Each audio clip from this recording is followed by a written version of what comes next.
Good morning, good afternoon, or good evening, depending where on our spinning globe you are at the moment. This is Bruce with Z Group Energy in Coolidge, Arizona. It's Thursday, March 2nd, 2018, and I've got just a few thoughts focusing on our electric future. Failure to effectively and realistically plan tends to turn us into victims of circumstance. From an engineering perspective, a refusal to plan suggests either denial or, in some cases, delusion. Two Ds from which good results and beneficial outcomes are very unlikely to emerge. Providential outcomes usually require energy inputs, and yes, the pun is intended. Anthropologists tell us that coal, a well-known, reasonably identifiable fossil fuel used for cooking and keeping warm, as far back as 3,500 or so BC in China and I suppose other places, had by 1000 or so BC even more frequently replaced increasingly hard to get firewood. Firewood being our first known experiment with biomass energy sources. Coal, of course, is what? It's just old compressed biomass, isn't it? Coal is like the aged wood version of fine wine.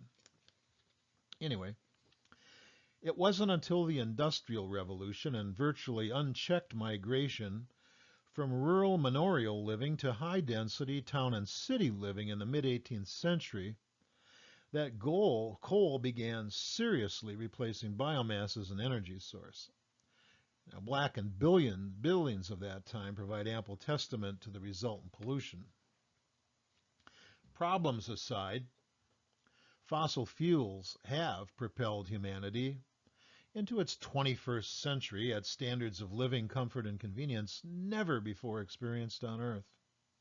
Every aspect of human life has been impacted by the evolution of fossil fuel extraction and use.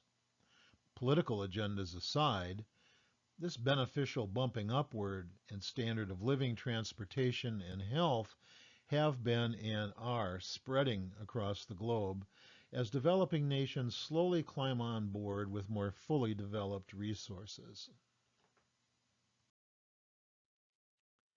Approximately 65%, this is according to the Energy Information Administration, the U.S. Energy Administration, the EIA, approximately 65% of commercial scale electricity production in the United States is produced using fossil fuels such as coal, natural gas, or petroleum. Nuclear energy generates about 20% of our electricity production, and so-called renewable sources contribute roughly 15%. Other parts of the world vary depending on popularity of nuclear or other renewable resources, as for example, Iceland's geothermal development. Now, these percentages suggest, for the near term anyway, that oil, coal, and natural gas cannot be demonized and their proper use commercially prohibited without our going backward to a time prior to electric lights, computers, smartphones, etc. entering our lives. This is a fact. However, this fact does not obligate stubborn denial of serious environmental issues resulting from widespread use of fossil fuels. With every wish there comes a curse, as Mr. Springsteen sang.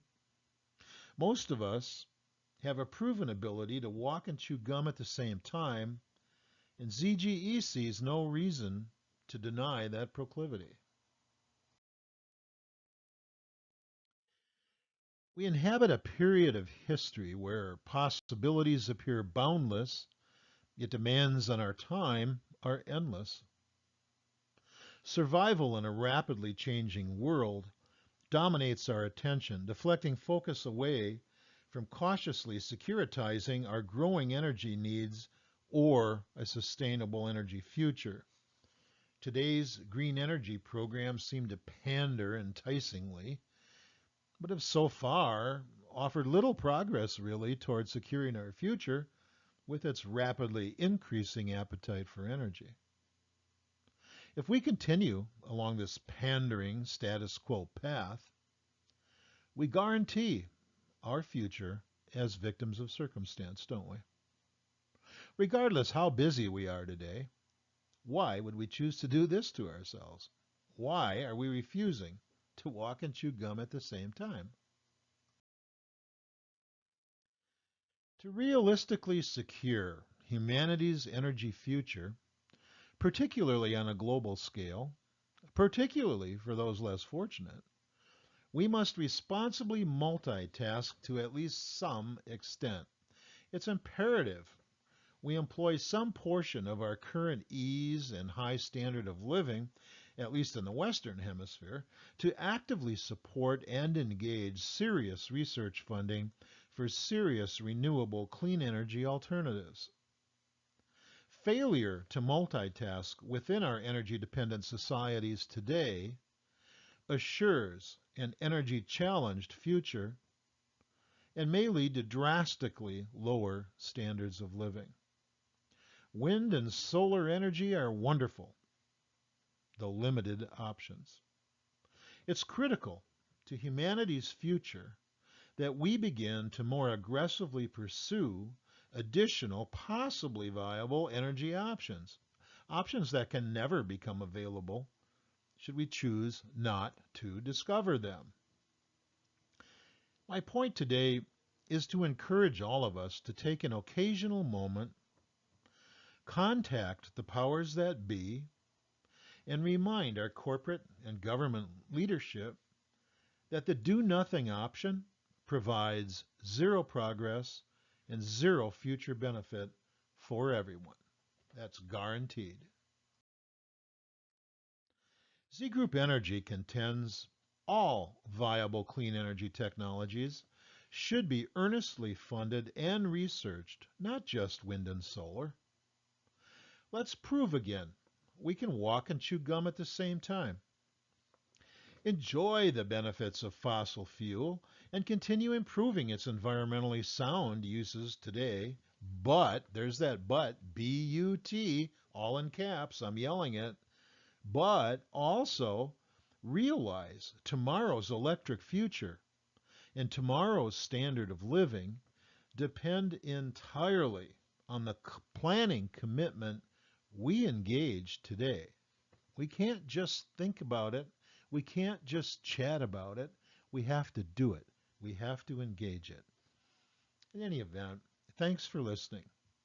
If you have questions or would like to learn more about cost-effective closed-system supercritical geothermal solutions, please pay us a visit at www.zgroupenergy.com. We'd certainly love to hear from you. Thanks again.